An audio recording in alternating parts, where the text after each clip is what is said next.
The Earth laboratory hummed with activity as Ilara adjusted the settings on her atmospheric analyzer. The device, sleek and crystalline like most Thalian technology, looked oddly out of place among the bulkier human equipment. She felt similarly misplaced. "Interesting approach," Marcus commented, leaning over her shoulder. "Our scientists typically calibrate for carbon-based readings first." Ilara tensed at his proximity. Thalian protocol prioritizes quantum harmonic patterns. They reveal more about atmospheric composition than elemental analysis alone. His eyes lit up with genuine curiosity rather than the defensive pride she expected. "Could you show me how that works?" 3 hours later, they were still working side by side, Marcus absorbing everything she shared with remarkable speed. Unlike her Thalian colleagues who would have integrated new knowledge instantly through neural consensus, Marcus asked questions, challenged assumptions, and occasionally made intuitive leaps that surprised her. "Your approach lacks efficiency," she noted, watching him scribble calculations on an actual paper notebook. He smiled. "Maybe, but sometimes the scenic route leads to better destinations." The laboratory gradually emptied as Earth's rotation brought darkness to this hemisphere. Ilara continued working, accustomed to the tireless pace of Thalian research teams. She expected Marcus to leave with the others, but found him still present, bringing her a steaming cup of liquid. "Tea," he explained, "helps humans focus during extended sessions." She analyzed the offering with her wrist scanner. "Compatible with my biology, though unnecessary." "Not everything necessary is worth doing," he replied, sipping from his own cup. "And not everything unnecessary is worth avoiding." The concept lingered in her mind as they continued their work. On Thale, every action served the collective purpose. Efficiency determined value. Yet here was this human, taking pleasure in an inefficient ritual that somehow enhanced their research atmosphere. Shortly after midnight, the primary generator faltered, plunging the lab into darkness before emergency systems engaged with minimal lighting. "Power fluctuations happen monthly," Marcus explained. The backup showed. An alarm blared as the atmospheric control system reported failure. "That's not supposed to happen," he muttered, moving quickly to the control panel. Ilara joined him, her bioluminescent skin providing additional light. "Your atmospheric redundancies have failed simultaneously. Improbable without systemic error." Marcus's fingers flew across the interface. The new integration protocols must have created a feedback loop. "We need to manually reset both systems, but they're in separate locations." "I will reset the atmospheric controls," she stated, already moving toward the secondary laboratory. "Wait," Marcus called, tossing her a small device. "You'll need this access key." Their fingers brushed as she caught it, and an unexpected sensation, like neural feedback but warmer, travelled up her arm. Ilara faltered momentarily, distracted by the physiological response. Working efficiently in separate rooms, they communicated through the laboratory's communication system. Marcus's problem-solving differed from Thalian methodology, less systematic, more intuitive, yet surprisingly effective. When both systems stabilized, they met in the central laboratory. "We make a good team," he said, offering another human gesture, an open palm extended toward her. Ilara hesitated before carefully pressing her palm against his. The neural sensation returned, stronger this time. "A handshake," he explained, smiling. Customary after successful collaboration. Before she could analyze her reaction, her communication implant chimed with an encrypted priority message. Her expression shifted as she processed the content. "Is everything all right?" Marcus asked, noticing the change. "I am being recalled to Thale," she replied, her voice carefully neutraled, despite an unfamiliar resistance forming in her thoughts. "Immediately."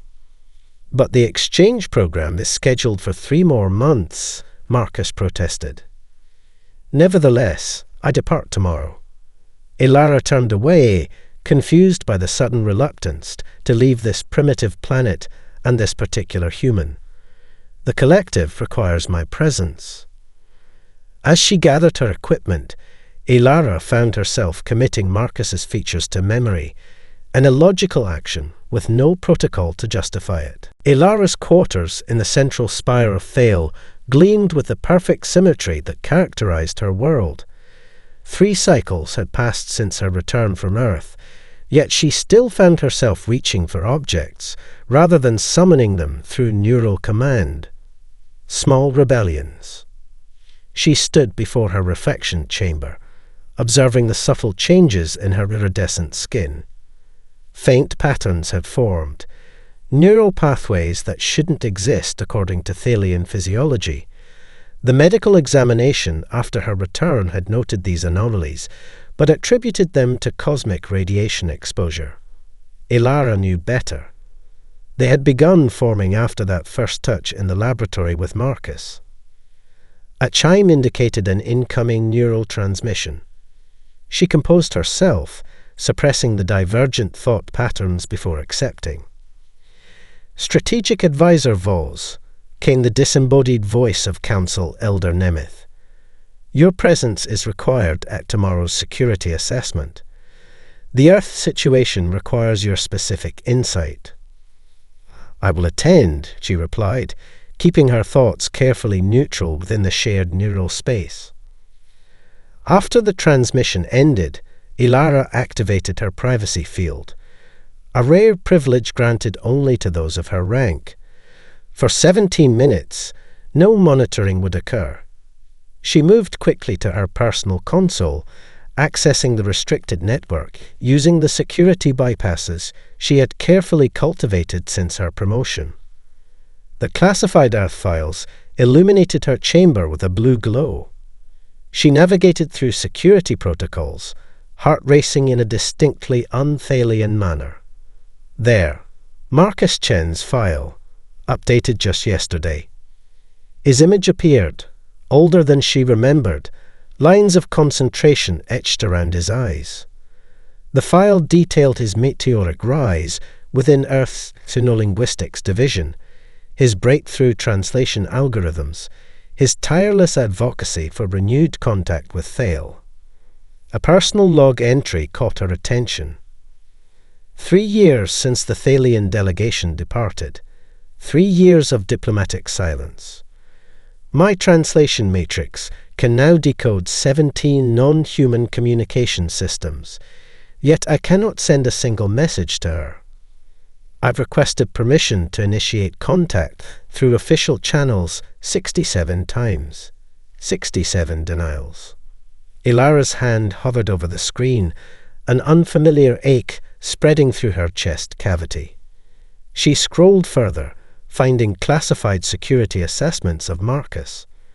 Earth's authorities considered him obsessive regarding Thalian relations, noting his collection of Thalian cultural artifacts and his repeated attempts to access restricted orbital communication arrays.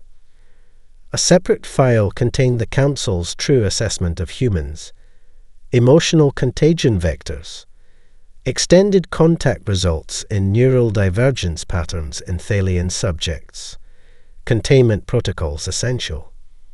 The software of a security drone passing her quarters prompted Ilara to freeze. The drone paused, its sensors sweeping the area. She quickly closed the files, heart pounding. The 17-minute privacy window was closing. The drone continued its patrol, but the message was clear. Her activities had drawn attention. Later that night, unable to enter the collective dream state that rejuvenated her people, Ilara found herself sketching Earth's solar system from memory. Her fingers traced the third planet's outline, lingering on the continent where she had first met Marcus. The decision crystallized in her mind like a perfect Thalian structure, yet driven by something entirely un-Thalian. She would need access to a scout ship, navigation codes, and a convincing reason to be near the Interstellar launch facility. Most importantly, she would need to mask the neural patterns of rebellion now coursing through her mind. As Thal's 3 moons aligned in the night sky, an occurrence that happened once per cycle, Ilara began systematically planning her return to the planet that had changed her neural architecture forever, and to the human whose memory refused to fade from her increasingly independent mind. The Interstellar Communication Array's control room buzzed with urgent activity as Marcus stared at the monitor displaying the approaching vessel's trajectory. His colleagues' voices faded to background noise when the transmission came through, crystal clear despite the vast distance.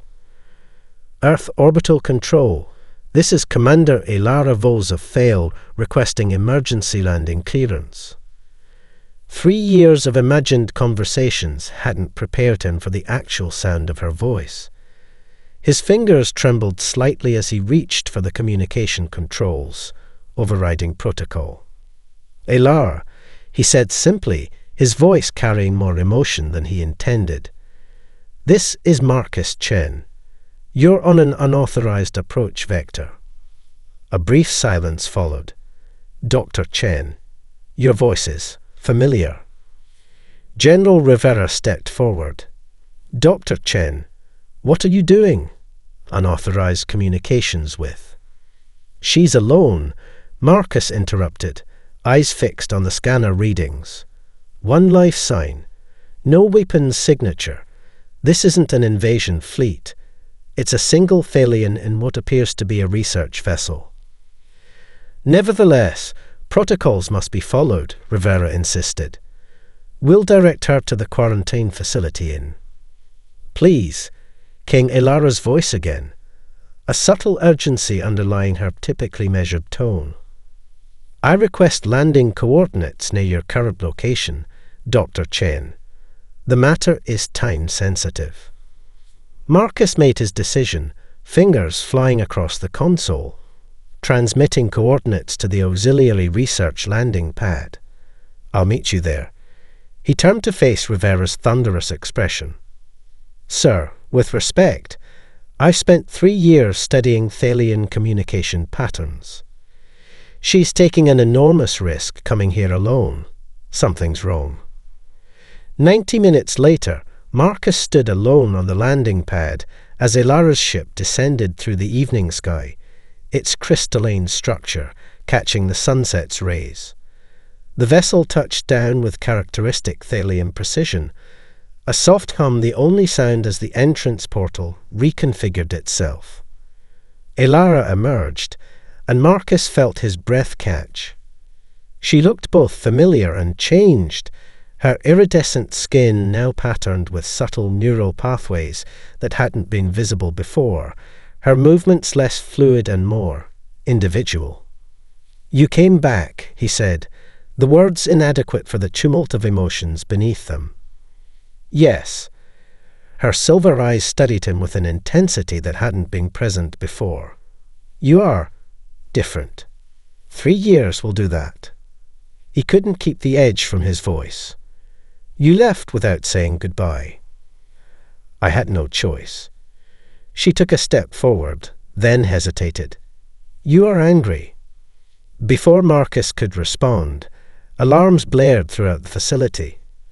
A security officer's voice crackled over his communicator. Unregistered alien craft detected. Security protocols engaged. All personnel initiate containment procedures. Ilara tensed visibly. They will take me into custody. Why did you come back, Ilara? Marcus demanded, even as he reached for his security override terminal. 3 years of silence, and suddenly you appear in an unauthorized ship. Because she paused, seeming to struggle with concepts that didn't translate. I experienced neural patterns that would not reset. Memories that persisted despite reconditioning. Thoughts of Earth, of human interaction, of you. The security team's vehicles appeared on the horizon as Marcus made his choice. His fingers moved across the portable terminal, entering his highest clearance codes. I'm registering your ship as an authorized diplomatic vessel under my research division's protocols, he explained, not meeting her eyes. It buys us time, but they'll discover the falsification within hours. You are risking your position, she observed. Yes. He finally looked up, decision made. Now tell me the real reason you're here, because I'm betting it's not just to see me. Moonlight filtered through the wooden slats of Marcus's mountain cabin as Ilara removed a small hexagonal device from her pack. The translucent object pulsed with soft blue light, illuminating their faces in the dimly lit room. A neural resonator, she explained. Forbidden technology to share with non-Thalians. It allows for direct consciousness linking. Marcus eyed the device warily. You're suggesting we share minds. It is the only way to fully convey what I have learned. Her silver eyes met his. I cannot adequately explain with words why the Council fears humanity. You must experience it. Marcus studied her face, noting the subtle shifts in her expression, micro-expressions that no Thalian he'd previously met had displayed. Something fundamental had changed in her. Will it hurt? He asked. It will? Transform, she replied carefully. Are you willing? His answer came with the simple gesture of extending his hand. Ilara placed the device between them, activating it with a sequence of touches. The hexagon expanded, creating a field of shimmering energy that enveloped them both. The first sensation was disorientation. Marcus felt his consciousness stretching, expanding beyond the boundaries of his skull. Then came the melody, a complex, mathematical harmony of thousands of minds thinking in perfect synchronization. The Thalian collective consciousness. This is how we exist. Ilara's thoughts resonated directly in his mind. Not as individuals, but as harmonious components of a greater whole. The beauty of it overwhelmed him, each Thalian mind like an instrument in a vast cosmic orchestra, creating something greater than any could produce alone. No secrets, no isolation, no loneliness, perfect understanding. Then came a discordant note, a mind thinking independently, creating its own melody. Marcus recognized it instantly as Ilara's consciousness, struggling against the harmony, introducing variations that rippled disturbingly through the collective symphony. This began after my time on Earth, her thoughts continued. After meeting you, human consciousness functions differently, each mind an independent composer creating its own music.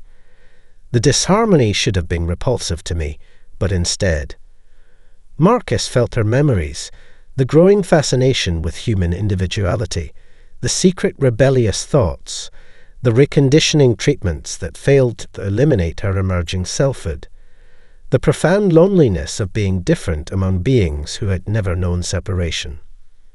The Council fears humans because you threaten the very foundation of our existence, she continued. One human can transform a Thalian into an individual. Imagine what prolonged contact would do to our entire species. The connection deepened, and suddenly Marcus experienced another layer, Ilara's emotions. The confusion when her hand first touched his in the laboratory. The grief when forced to leave without goodbye. The determination that drove her to steal a ship and return to Earth. And something else, something unnameable in Thalian consciousness, but unmistakable to him.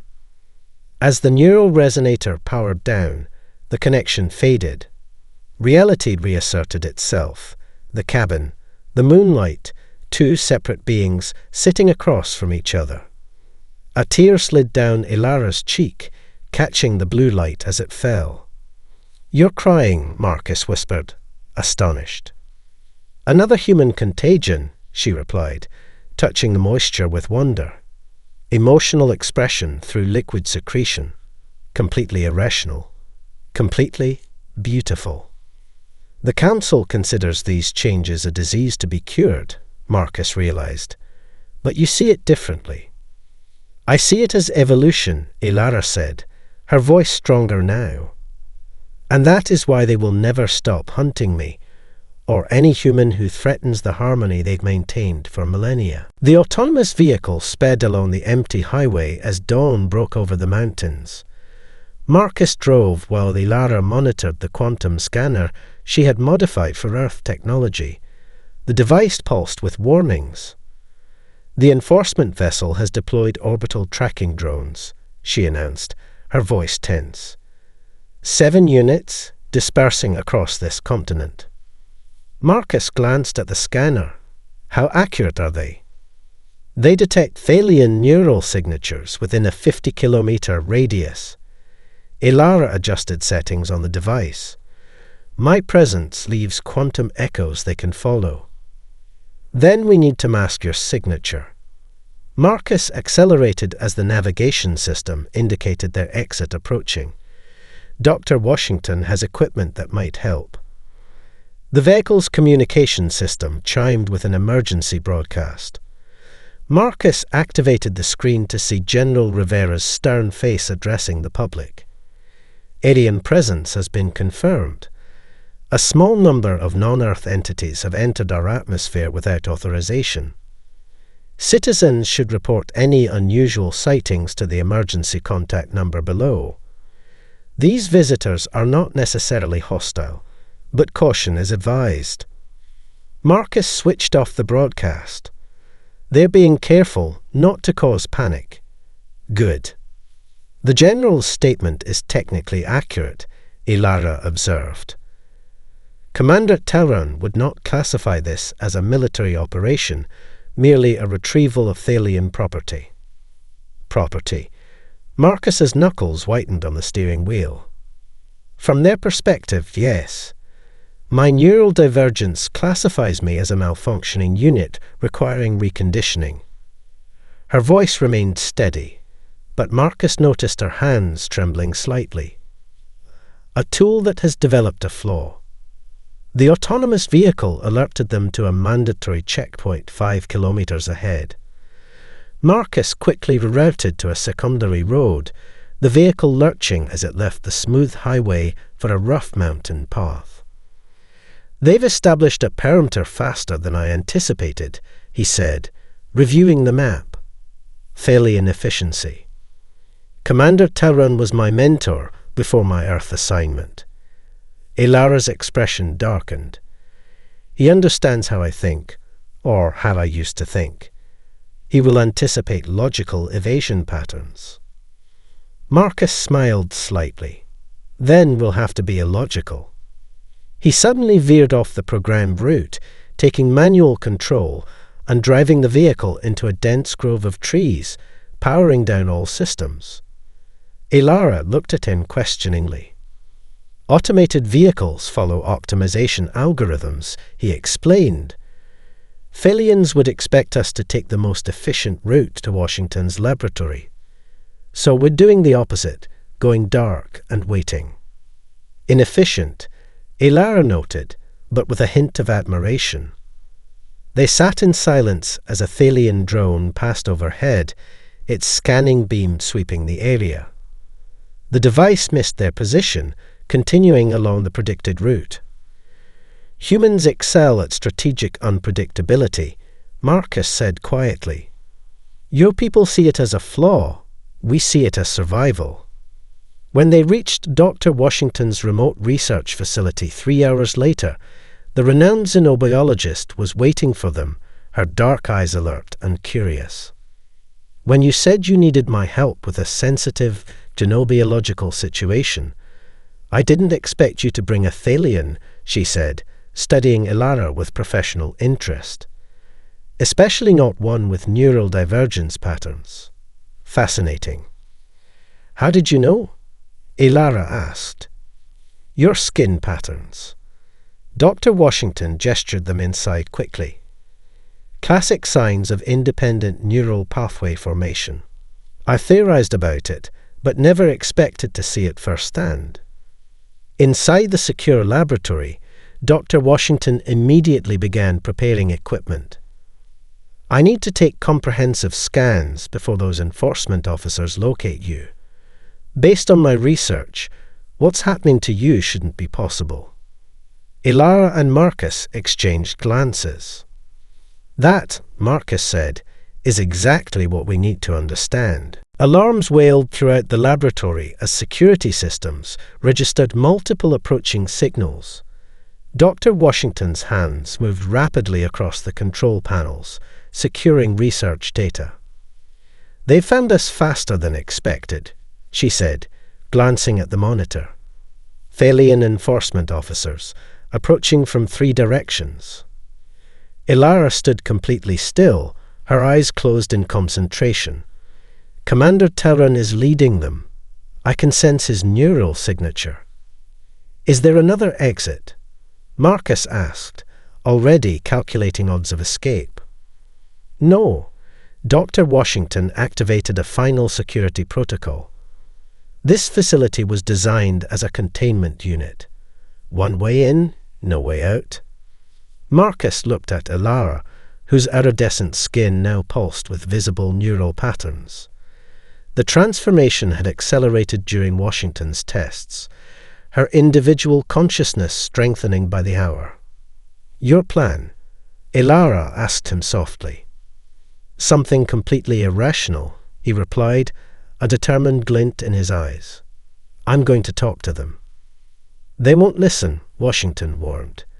"Thalian protocols are based on logic and predictability." Marcus moved toward the entrance chamber. "But Commander Terran has never encountered a human who's shared consciousness with a Thalian." Understanding dawned in Ilara's eyes. "The neural resonator created pathways. You know things about Thale that no human should know." Marcus nodded. "Exactly." The laboratory doors slid open, revealing 6 Thalian officers in formation, their crystalline armor gleaming under the artificial lights. At their center stood Commander Terran, taller than the others, his skin patterns indicating centuries of neural development. "Dr. Marcus Chen," Terran stated, his voice devoid of inflection. "You harbor a malfunctioning Thalian unit requiring immediate extraction and reconditioning. Surrender her to us." Marcus stepped forward, alone and unarmed. Commander Terran, born in the 3rd generation of the crystalline expansion, educated in the Prime Nexus, mentor to 17 strategic advisors, including Ilara Vos. The commander's expression remained neutral, but a subtle disruption rippled through his neural patterns. "You have accessed restricted information." "I know about the grand harmonic chamber beneath the southern spire," Marcus continued calmly. "I know the exact frequency of the ancestral song that maintains your collective consciousness. I know these things because I experienced them directly." "Impossible," one of the younger officers murmured, breaking protocol. Marcus turned toward this officer. "Your name is Seren. You were assigned to Earth Observation 3 cycles ago, but your request was denied because of concerns about your neural flexibility. You've questioned the necessity of complete harmony." The young officer stepped back, visibly disturbed. His skin patterns fluctuated rapidly. "Enough," Commander Terran ordered, raising a neural disruptor. "This human uses psychological manipulation tactics." "No," Marcus replied. "I use truth, and the truth is that human consciousness isn't a disease that infects Thalians. It's a catalyst that reveals what was always within you, the capacity for individual thought alongside collective harmony." Another officer suddenly gasped, collapsing to her knees. Her neural patterns flared brightly as she clutched her head.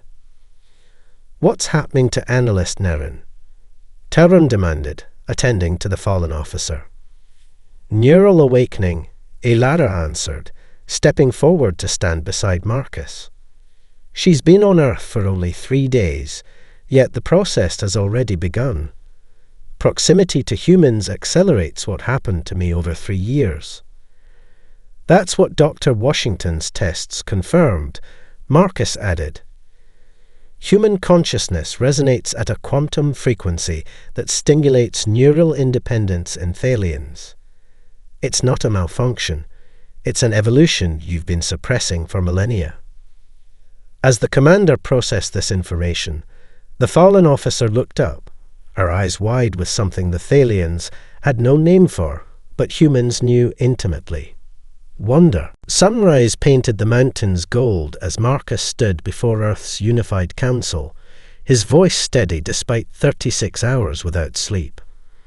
On the large display behind him, Dr. Washington's research data scrolled alongside images of Ilara's neural patterns. The Thalian flagship enters our solar system in 17 hours, he concluded. Their council intends to classify Earth as a quarantine zone, cutting off all contact to prevent further neural contamination. But I believe we have an unprecedented opportunity. General Rivera leaned forward. You're suggesting we broadcast human consciousness directly to an approaching alien vessel. That's insanity, Dr. Chen. Perhaps, Marcus acknowledged, but consider the alternative. Thalian technology vastly surpasses ours. If they choose isolation, we lose access to knowledge that could advance our civilization by centuries. If they choose elimination, he left the thought unfinished. A council member frowned. And your Thalian companion, can she verify these claims? Marcus glanced at Ilara, who stood silently at his side. Her skin patterns shimmered with increasing complexity, evidence of her accelerating neural independence. I can verify, she replied, and add that 13 enforcement officers have now experienced early-stage awakening after just days on your planet. The phenomenon spreads faster than even Dr. Washington's models predicted. The council chamber erupted in worried murmurs until the chairwoman raised her hand for silence. Dr. Chen, your proposal involves considerable risk. The modified neural transmitter could fail, or worse, be perceived as an attack. True, Marcus conceded. But consider this. Commander Terran and his team haven't returned to their ship. They remain in Dr. Washington's facility, studying what's happening to them. They're curious. That wouldn't be possible without some degree of individual thinking already emerging. The chairwoman studied him thoughtfully. You seem certain this approach will succeed. Not certain, he replied honestly. Just convinced it's better than alternatives. Negotiations presume both sides want something from each other. The Thalian Council wants nothing from us except absence. Unless we change that fundamental equation, diplomatic solutions will fail. After the Council's tense deliberation and narrow vote of approval, Marcus found Ilara in the observatory, watching the stars. Your people took a significant risk, she observed as he joined her. Neural transmission technology could be weaponized. So could your faster-than-light drives, he countered. All technology carries risk. The question is whether we let fear determine how we use it. Ilara turned to face him, her expression more expressive than any Thalian he'd previously encountered. On Thale, there's a concept called harmonic preservation, the idea that stability requires perfect alignment of all parts. Divergence threatens the whole. On Earth, Marcus replied, we have a concept called biodiversity, the understanding that systems grow stronger through variation, not uniformity. Her hand found his, the neural connection between them instantaneous now without technological assistance. What if both are true?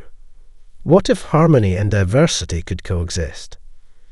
The laboratory's communication system chimed urgently. Dr. Washington's excited voice came through. "Marcus, Ilara, something's happening on Thale. We're receiving thousands of unauthorized transmissions from individual Thalians. They're calling themselves the Awakened, and they're requesting direct neural communication with humans." Ilara's eyes widened.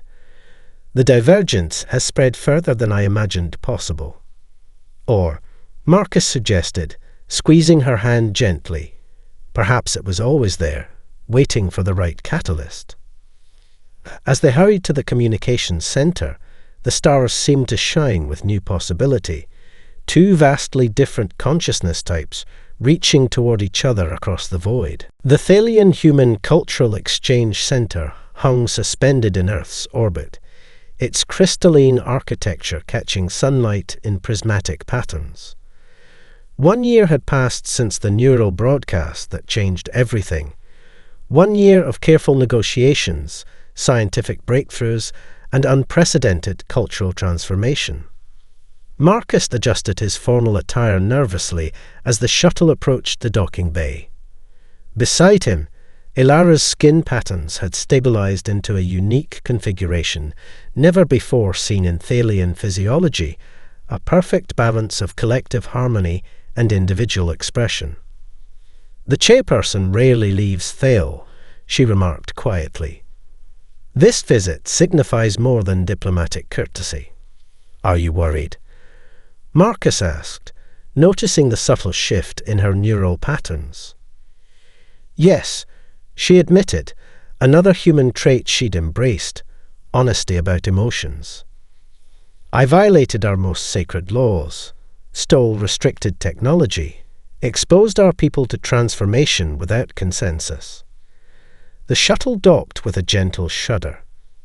Through the viewport, they could see the welcoming delegation, human diplomats alongside Thalians, whose skin displayed varying degrees of neural independence. "Whatever happens," Marcus said, taking her hand, "we face it together." The Thalian chairperson waited in the grand observation chamber, overlooking Earth. Unlike other Thalians Marcus had met, Chairperson Vaden's ancient presence filled the room with a gravity that transcended species differences. His neural patterns displayed something unprecedented, deliberate harmony alongside distinct individuality. "Commander Vols," the chairperson acknowledged Ilara. "Your actions were unprecedented in our history." Ilara bowed respectfully. "I accept whatever consequences the collective deems appropriate." Consequences. A subtle shift in the chairperson's expression might have been the Thalian version of amusement. "Perhaps you misunderstand the purpose of my visit." He gestured toward Earth, visible through the vast observation window. "For 10,000 cycles, we cultivated perfect harmony at the cost of evolution. We eliminated discord, and with it growth. We believed ourselves the pinnacle of conscious development." The chairperson turned to face them directly. "We were wrong." Marcus and Ilara exchanged surprised glances. "The neural awakening spreads throughout our population, not as disease but as revelation," the chairperson continued. "Those who experience it retain collective connection while gaining individual perspective, a combination more powerful than either alone." "But the Council," Ilara began. "Has transformed," the chairperson finished. 1/3 of council members have embraced awakening. The remainder acknowledge its inevitability. What you began cannot be reversed, only guided. Later, alone in the observation deck, after the formal proceedings ended, Marcus watched Earth rotating slowly below them. Ilara joined him, her movements carrying the fluid grace of her people alongside something new, uniquely her own rhythm. "What happens now?" he asked. She contemplated Earth's blue expanse, something unprecedented. Two consciousness types learning from each other rather than fearing difference. It started with one Thalian who couldn't let go of one human, Marcus noted their fingers intertwining. Ilara's neural patterns rippled with an emotion that once would have been impossible for her species. No, it began with one human who showed me that difference isn't disorder but possibility. As Earth's night side came into view, countless lights glimmered across its surface, each representing individual lives and choices, yet together forming a pattern of breathtaking beauty. In that moment, the view perfectly embodied what their two species were learning to become. A harmony of differences, a symphony of uniqueness, singular voices creating something greater together than any could achieve alone. We call that perspective, Marcus said softly, indicating the view. We will call it the future, Ilara replied.